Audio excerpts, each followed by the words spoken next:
যারা নামাজের ব্যাপারে অমনোযোগী অলস তাদের জন্য ফাওয়াইলুল মুসাল্লিন জাহান্নামে নিক্ষেপ করা হবে, ওয়াইল দুজকে নিক্ষেপ করা হবে।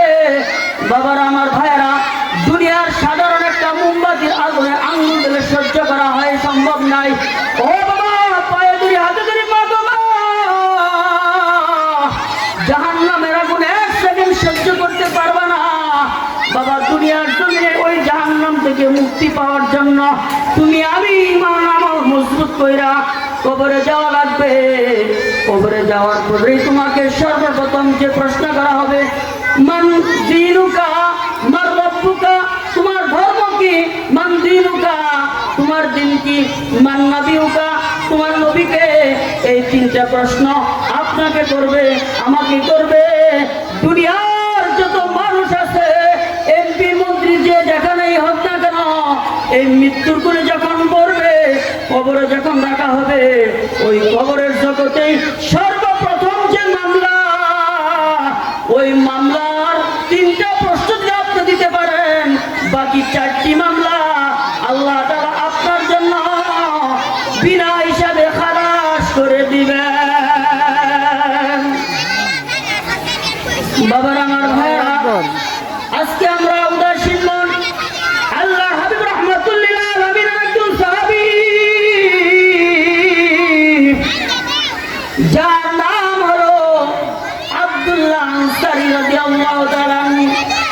আল্লাহ হাবিব রাহমাতুল্লিল আলামিন প্রতিদিন ফজরের নামাজ পড়ে মসজিদে নববীতে তিনি ঘুরুন দিয়ে বসতেন। বসার পরে সাহাবাদেরকে বলতেন, ও সাহাবারা, আজকে রজনীতে কে কি স্বপ্ন দেখেছো? স্বপ্নগুলো তোমরা বলো। আজকে রজনীতে কার কি সমস্যা? সমস্যাগুলো তুলে ধরো। আল্লাহ হাবিব রাহমাতুল্লিল আলামিন সাহাবা আজমেরের কথাগুলি শুনে এমন সময় এক সাহাবী পিছন থেকে সেটা বলে, পয়গম্বর, আমি আপনার কাছে আজকে 3 দিন হয় একটি কথা বলতে চাই, কিন্তু আপনার সম্মুখে বলি না, কথা না জানি বেয়াদবি হয়ে যায়। বলে কি কি? বলে আজকে 3 দিন ধরে দেখি আমাদের একজন সাথী ভাই, আপনার সাহাবী, যিনার নাম হলো আব্দুল আনসারী, 3 দিন ধরে দেখি পিছন দিক দিয়া দৌড়ায় আসা, নামাজে দাঁড়ায়, আবার সালাম ফেরানোর সাথে সাথে আবার উনি বাড়ির দিকে দৌড়ে যায়। এই বিষয়টা যদি আপনি একটু মুসাকারা করতেন, তাহলে আমাদের মনে হয় এই বিষয়টা খুব ভালো হতো। বলেন সুবহানাল্লাহ। আল্লাহু আকবার, আল্লাহু আকবার। বাবা, ও মা, দেখো তোমার চোখের পানি আসে কিনা। মাগো মা, তোমার হাতে পায়ে রেখে আমি বলি, স্বামী আজকে বিদেশ নামাজটা ছেড়ে দাও। কত রঙে বেরঙে পোশাক পরে ঘুরো রে মা। দেখো সাহাবা আজমের নামাজের জন্য কতটুকু ভালোবাসা ছিল। বাবারা আমার ভাইয়ারা, আল্লাহর হাবিব রাহমাতুল্লিল আলামিনের কাছে যখন সাহাবা আজমান এই কথা বললেন, বলার সঙ্গে সঙ্গে আল্লাহর হাবিব বলেন, তোমরা কিছু বলবা না, আমি আব্দুল্লাহ আনসারী বাড়িতে যাব। আল্লাহর হাবিব রাহমাতুল্লিল আলামিন মসজিদে ফজর নামাজের পরে সমস্ত তাসবিহ তাহলিল আদায় কইরা তিনি একা একা রওনা হইলেন আব্দুল্লাহ আনসারীর বাড়িতে। যাওয়ার পরে তিনি ঘরের দরজায় সালাম দিলেন। আল্লাহু আকবার, আল্লাহু আকবার।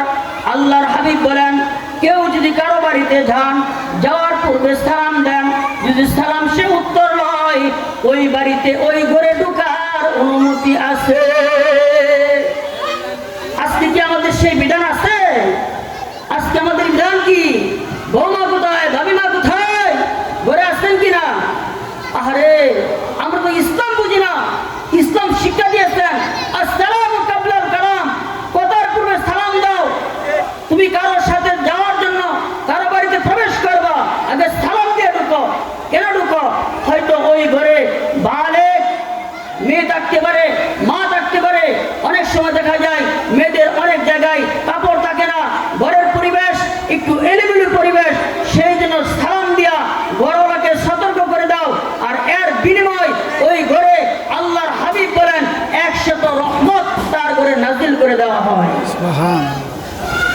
আল্লাহু আকবার বাবা। আল্লাহর হাবিব রাহমাতুল লিল আলামিন সালাম দিলেন দরজা দিয়া, আসসালামু আলাইকুম ইয়া রাসূলুল্লাহ। এইবার তিনি তিনবার সালাম দিলেন। ঘর থেকে সালামের কোনো আওয়াজ আসে না। আল্লাহর হাবিব বাবা রিটার্ন তিনি ব্যাক করলেন। আল্লাহু আকবার। কিতাবের ভিতরে আসছে আল্লাহর হাবিব অনেক দূরে চলে যায়, পিছন থেকে এসে সালামের উত্তর দিলেন, ওয়া আলাইকুমুস সালাম ইয়া রাসূলুল্লাহ। এই বলিয়া সালামের উত্তর দেয়। পিছন থেকে মায়া নবী ঘাড়টা উল্টায়া দেখে আব্দুল্লাহ আনসারী। মায়া নবী আব্দুল্লাহ আনসারী, আমি তোমার বাড়িতে গিয়েছিলাম, সালাম দিয়েছিলাম, কিন্তু সালামের উত্তর দাও নাই, কি ব্যাপার, কি সমস্যা? এই বলার সঙ্গে সঙ্গে আব্দুল্লাহ আনসারী চোখের পানি ছেড়ে দিলেন। চোখের পানি ছেড়ে দিলেন, আব্দুল্লাহ পয়গম্বর, আপনি আমার বাড়িতে গিয়েছিলেন, আমি দেখেছি, শুনেছি, কিন্তু আমার পরনে কোনো কাপড় ছিল না। স্বামী স্ত্রী মিলা দুইজনে একটা কাপড়। আমি নামাজ পড়ে আপনার পিছনে থেকে আমি ঘরের ভিতরে একটা গর্ত করেছিলাম, ওই গর্তের ভিতরে আমি বসেছিলাম, আর ওই কাপড়টা খুইলা আমার স্ত্রীকে দিয়ে দিলাম। ওই জন্য আমি আপনি পয়গম্বরের সঙ্গে সঙ্গে সালামের উত্তর দিতে পারলাম না। আজকে কত কাপড় আমাদের আলমারিতে সুকেশে সাজানো আছে। সাহাবা আজমাইন দেখেন, এক কাপড় পয়রা তারা নামাজ আদায় করেছে, স্ত্রীকে গর্তের ভিতরে রেখে দিয়েছে। লজ্জাস্থান ঢাকার মতো কাপড় নেই, ওই একটা কাপড় আবার সাহাবীকে দিয়ে দিল নামাজ পড়ার জন্য। আল্লাহ হাবিব রাহমাতুল লিল আলামিন চোখের পানি ফেলে ডাক দিলেন, আনসারী,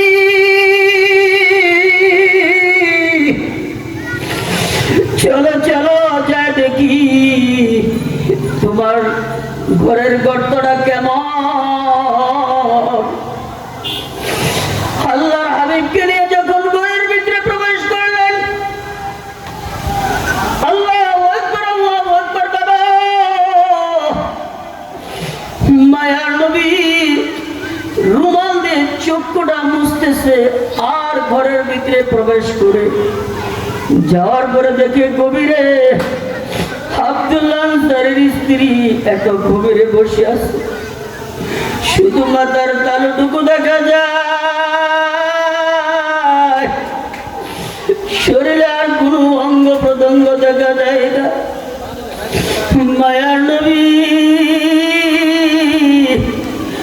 ঘর থেকে বের হইয়া আনসারীকে জড়াইয়া দয়া ডাক দেবেন, আনসারী, আমি পয়গম্বর ঘোষণা দিয়া দিলাম, যেই নামাজকে তুমি ধরে রেখে দিয়েছ, যে নামাজের জন্য তুমি এক কাপড় নামাজ আদায় করেছ, আমি আরশের মালিককে সাক্ষী রেখে বলি, আল্লাহ,